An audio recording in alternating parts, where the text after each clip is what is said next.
ketemu lagi hari ini untuk belajar. Oke, sebelum belajar ada baiknya kita berdoa terlebih dahulu. Silakan ketua kelas kita berdoa.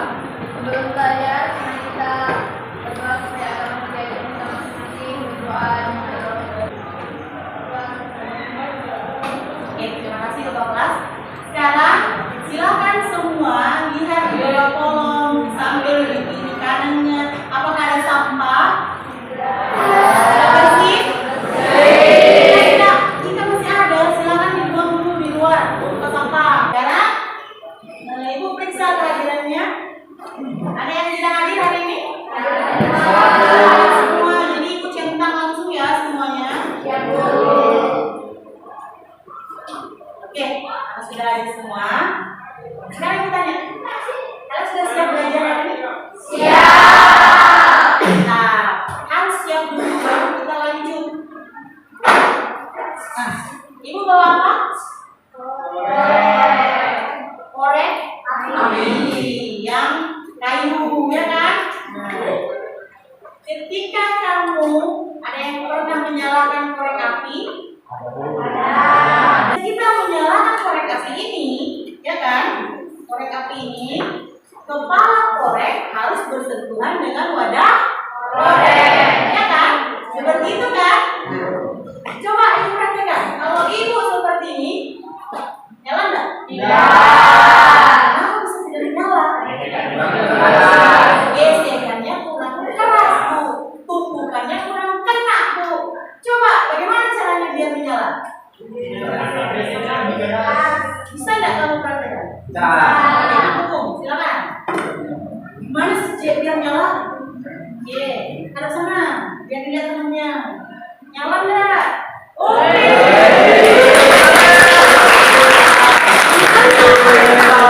Ketika kita dengan tenaga yang lemah menggesekkan kepala korek api tadi dengan wadahnya, dia tidak akan menyala. Ketika tumpukannya sempurna, gesekannya sempurna, tenaganya kuat, apinya menyala seperti tadi yang diperhatikan Agung, ya kan? Ya, Bu. Dan inilah yang akan kita kaitkan dengan pembelajaran kita hari ini mengenai faktor-faktor yang mempengaruhi laju reaksi. Adapun tujuan pembelajaran kita hari ini yang pertama, silakan dilihat. Peserta didik dapat menganalisis teori tumbukan melalui praktikum dengan tepat. Yang kedua, peserta didik dapat menentukan faktor-faktor yang mempengaruhi laju reaksi melalui praktikum dengan tepat. Dan yang ketiga, peserta didik dapat merancang, melakukan, dan menyimpulkan serta menyajikan hasil percobaan untuk menjelaskan faktor-faktor yang mempengaruhi laju reaksi dengan benar. Nah, untuk mencapai tujuan ini anak-anak, ketika tujuan ini kita akan capai, nah Ibu harapkan ya kalian bersungguh-sungguh dalam pembelajaran hari ini. Tidak boleh main-main, tidak boleh cerita, oke? Siap? Siap. Janji? Janji. Lanjut, kalau sudah janji. Nah, perhatikan apa yang Ibu tampilkan di gambar 1 dan gambar 2. Tempe. Gambar 1 kelihatan apa dan gambar 2 kelihatan apa? Silakan.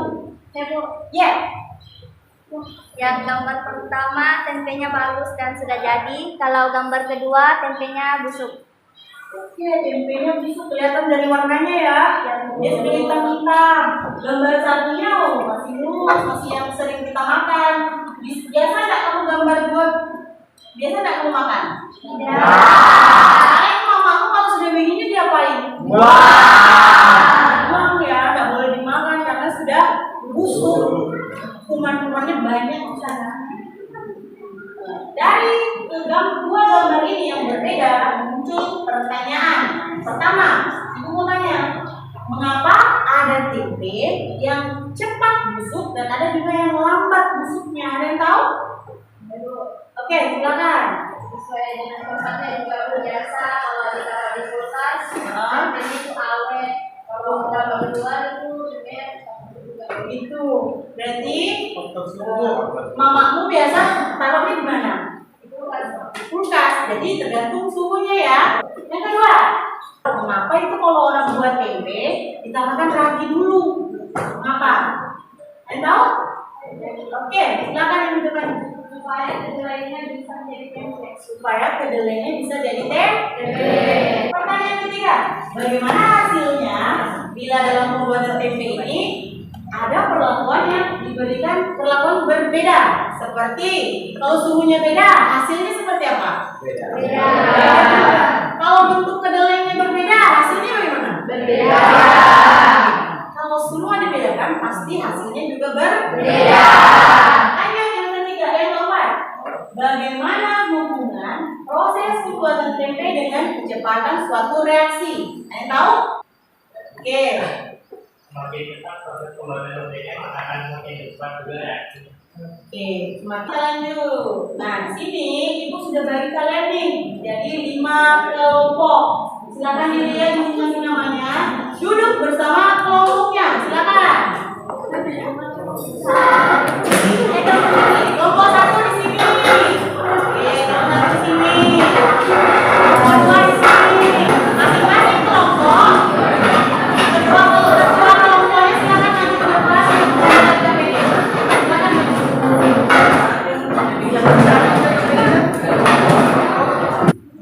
Sekarang dilihat LKPD yang dibagikan. Selanjutnya, setiap kelompok ibu beri perlakuan yang berbeda-beda. Perlakuan untuk apa, Bu? Untuk di sini kita membuat proyek pembuatan tempe. Dalam proyek pembuatan tempe ini setiap kelompok dibeda-bedakan. Silakan dilihat. Nomor 2, mendesain proyek. Di sini kamu akan mendesain proyek. Langkah kerja proyek ini penting. Kamu harus cari di internet langkah kerjanya apa dulu dicatat, didesain sedemikian rupa sehingga nanti kamu menghasilkan tempe. Ya, cari bisa di internet, bisa di YouTube, silakan. Sesudah kamu mencari, susun jadwalnya. Susun jadwalnya itu apa, Bu? Nanti kamu lakukan di mana? Misalnya produsen di mana? Siapa yang melakukan? Berapa waktunya? Itu kamu susun sendiri. Pembagian tugas kelompok ada di sini. Silakan dilihat LKPD-nya di halaman berikutnya. Pembagian tugas anggota kelompok. Jadi semua anggota kelompok harus ada yang dikerja. Sudah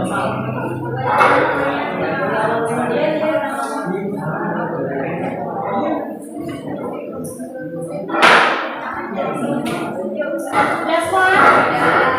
Sudah? Nomor 3? Sudah? Sekarang silakan lakukan proyek yang kalian sudah susun tadi dari awal tentang. Silakan.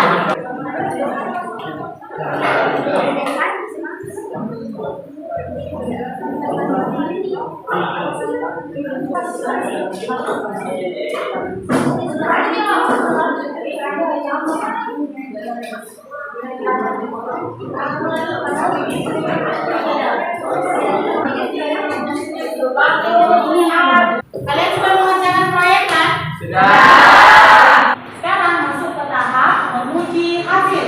Setiap kelompok ini menguji tempenya ini sudah layak dimakan atau tidak, sudah jadi atau tidak. Sudah jadi, sudah siap dimakan kan? Siapa yang makan? Oke, presentasinya sudah siap? Kelompok mana yang mau duluan? Ayo. Assalamualaikum warahmatullahi wabarakatuh. Kami dari perwakilan kelompok 3 yang beranggotakan saya Nadia Putri, Hasnawati, Ines Yahra, Rizky dan Anas, Asmaul Husna, Salsabila dan Syafrul Fadil.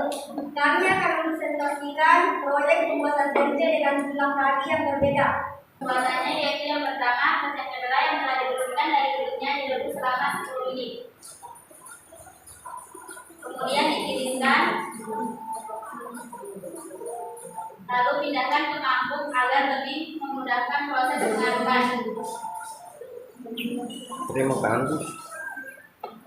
Kemudian dikipas-kipas untuk mempercepat proses pendinginan. Setelah dingin, masukkan ragi dan aduk hingga merata. Mangkuk 1 diberi ragi standar dan mangkuk 2 diberi ragi sedikit. Kemudian masukkan kedelai ke dalam plastik. Kemudian rekatkan plastik menggunakan lilin. Setelah itu lubangi plastik kecil-kecil dengan menggunakan tusuk gigi. Tujuannya ialah untuk mengeluarkan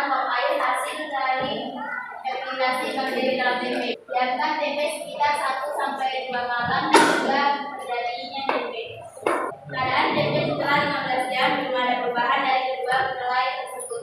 Keadaan tempe setelah 28 jam sudah mulai muncul serabut putih pada tempe yang merupakan buah dari jamur Rhizopus melanosporus. Serabut putih pada tempe dengan ragi standar lebih banyak daripada ragi yang sedikit. Setelah 34 jam, serabut-serabut putih pada tempe semakin banyak. Keadaan tempe setelah 46 jam, fermentasi lagi berhasil pada dua tempe tersebut. Namun terdapat sedikit perbedaan pada waktu proses pembentukannya. Dan tempe yang ragi standar terlihat lebih sempurna hasilnya. Tempe yang ragi sedikit terbentuk sempurna pada jam ke-46. Tempe yang ragi standar terbentuk sempurna pada jam ke-42. Jadi kesimpulan yang kelompok kami dapatkan yaitu kedelai dengan ragi standar lebih cepat proses pembentukannya menjadi tempe daripada kedelai dengan ragi yang sedikit. Jika terlalu sedikit maka hal biji kedelai tidak dapat menempel dengan sempurna. Adapun kendalanya, salah satu teman kelompok kami ada yang tidak mengikuti proses presentasi. Sekian hasil presentasi dari kelompok kami. Jika ada kekurangan mohon dimaafkan. Saya akhiri dengan wassalamualaikum warahmatullahi wabarakatuh. Ada yang bertanya? Silakan. Serabut pada tempe itu maksudnya apa? Serabut pada tempe itu yaitu serat-serat yang terdapat pada tempe. Faktor-faktor yang mempengaruhi laju reaksi apa yang pertama?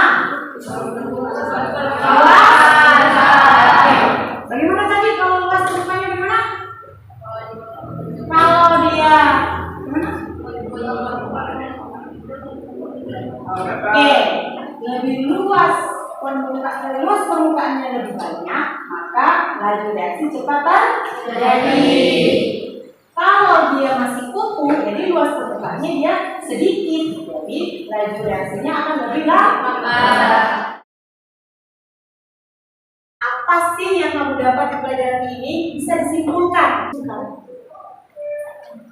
Jadi faktor-faktor yang mempengaruhi laju reaksi pertama ada luas permukaan, terus konsentrasi, katalis, dan mengadukan dan terpadukan yang yaitu tumpukan efektif sempurna dan tidak sempurna. Oke, setelah kita mempelajari materi, pasti harus ada evaluasi. Kalian harus dites nih, ngerti tidak yang aku jelaskan? Oke, silakan setiap kelompok ambil bagiannya ke sini, dikerja masing-masing sendiri. Mau kembali sama.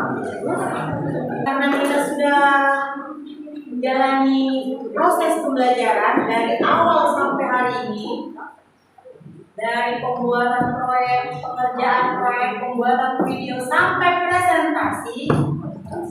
Coba ingat-ingat yang kemarin, ada tidak yang perlu kita perbaiki? Pembuatan media kurang higienis. Kurang higienis ya.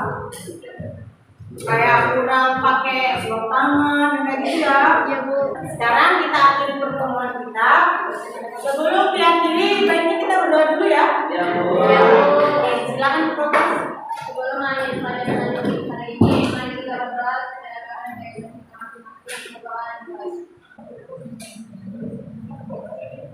Oke, silakan. Ini semua.